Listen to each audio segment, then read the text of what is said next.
मृत्यु क्या है और जीवन में इसके सच को कैसे समझें? आइए जानते हैं। गौतम बुद्ध और दुखी माँ की ये कहानी जो आपको मृत्यु और जीवन के सच को बताएगी। वीडियो को पूरा देखिए और जानिए मृत्यु से कैसे बचा जा सकता है। गांव की एक महिला किसा गौतमी अपने छोटे बेटे से बहुत प्यार करती थी, लेकिन एक दिन उसका बेटा बीमार हुआ और उसकी मृत्यु हो गई। ये सदमा वो सहन नहीं कर पाई।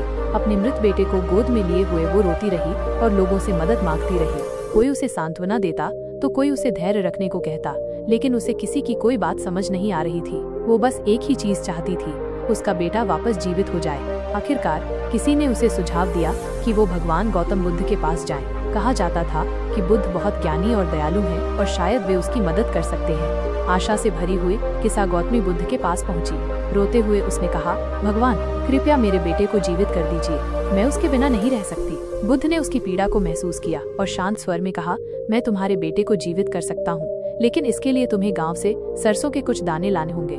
लेकिन ध्यान रखना, वे दाने उसी घर से लाने होंगे जहाँ कभी किसी की मृत्यु न हुई हो। ये सुनते ही उसके चेहरे पर आशा की एक चमक आ गई और वो तुरंत गांव की ओर दौड़ पड़ी।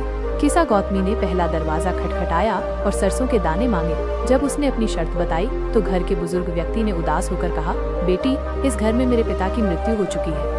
वह निराश नहीं हुई और दूसरे घर गई, लेकिन वहाँ से भी वही उत्तर मिला, हमने अपने बेटे को खो दिया था। फिर वो तीसरे, चौथे और पांचवें घर गई, लेकिन हर घर में किसी न किसी की मृत्यु हो चुकी थी। धीरे धीरे उसका उत्साह कम होने लगा।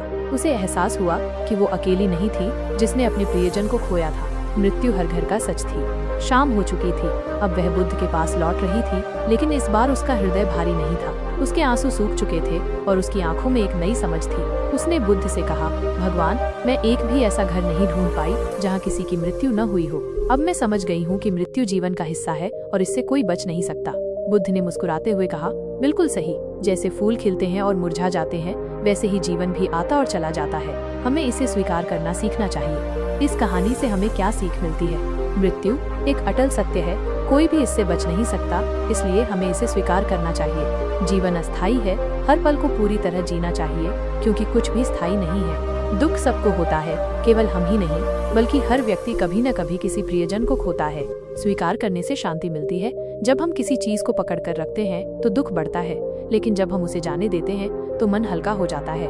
गौतम बुद्ध ने इस कहानी के माध्यम से हमें सिखाया कि जीवन को सहजता से जीना चाहिए और सत्य को स्वीकार करके आगे बढ़ना चाहिए।